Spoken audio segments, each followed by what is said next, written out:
जिसकी बहन अदालत जेल में मिलने आई है, नाम उसका क्या है? इमरान अहमद खान न्यासी। जिसके लिए उसके वकील मिलने आए हैं, नाम क्या है? इमरान अहमद खान न्यासी।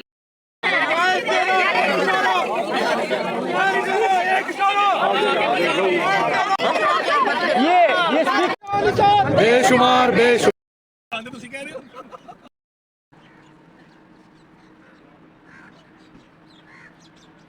गलबात कर लो, सारे चुप्पी करके बीबी का कौन सा ट्वीट है जो आप मुलाकात नहीं करा रहे? बुशरा की बीबी की फैमिली ने कौन सी प्रेस कॉन्फ्रेंस की है जो उनकी मुलाकात नहीं हो रही? उनकी मुलाकात तो सेपरेट है, वो मुलाकात तो कराओ। अच्छा माशाल्लाह यहाँ हो सब तो है।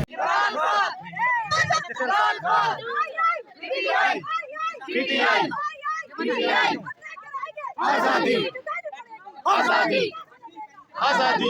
नहीं मरते, मरा देने वाला वो है, वो